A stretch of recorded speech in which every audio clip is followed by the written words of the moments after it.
So today is Gaudete Sunday, which is the Latin word meaning rejoice. That's why I get to wear pink today. There's a lot of things to rejoice today. First of all, that graduation happened, and we have some of our graduating seniors here. The semester's over. That's probably a relief for many people.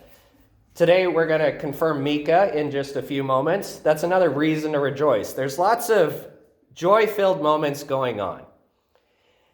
And yet, very shortly ago, I felt a lot of very anxiety-filled moments in the hearts of many students in particular, because finals were upon us and all sorts of difficult things were happening. And anytime I hear this second reading that we had from St. Paul, have no anxiety at all, rejoice in the Lord always, I always find those words to be condemning, because it's hard to do that incessantly. In a moment like this, great, there's lots of joy flowing over. But whenever there's difficulty, how do I handle all of that? And in some ways, I don't know. I know I find myself being pulled by whatever other people are feeling. If there's anxiety around, I can feel the weight pulling down on me. So what do we do? I think part of it is, especially in a community like this, whenever everything is being pulled down because of just the general spirit that's going on, we have to actively fight against that spirit. So first of all, today, we do need to point out all of the joyful and beautiful things that are going on. I've said it dozens of times, and I'll probably say it dozens of times more. The examination of conscience that St. Ignatius of Loyola came up with is vital for our spiritual lives. Because the first thing he has you do in that examination is to praise God for the good things in your life. We have to continuously put those things in front of us. It's a trite saying, but having an attitude of gratitude really can make an immense amount of difference in somebody's life.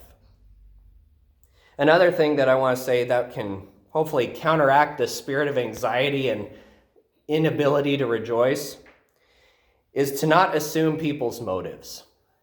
Something that happens far too often is I get frustrated with somebody and then I start to assume the worst in them. To think, oh wow, this person's just really a jerk, or they meant to do this or that. Maybe they were just absent-minded. Maybe they're having a bad day too. And maybe I need to be a voice bringing joy and peace into their lives. At the very least, I shouldn't let what somebody else is experiencing or being affected by be the thing that dictates whether I am going to rejoice in the Lord or not. We'll all be continually fraught with many challenges and difficulties in life.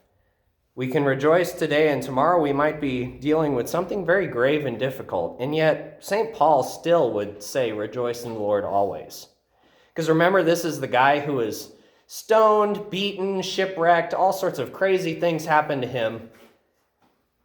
And if anybody else was saying these things, I'd say, wow, you're really naive to think we should rejoice always. But it's Paul.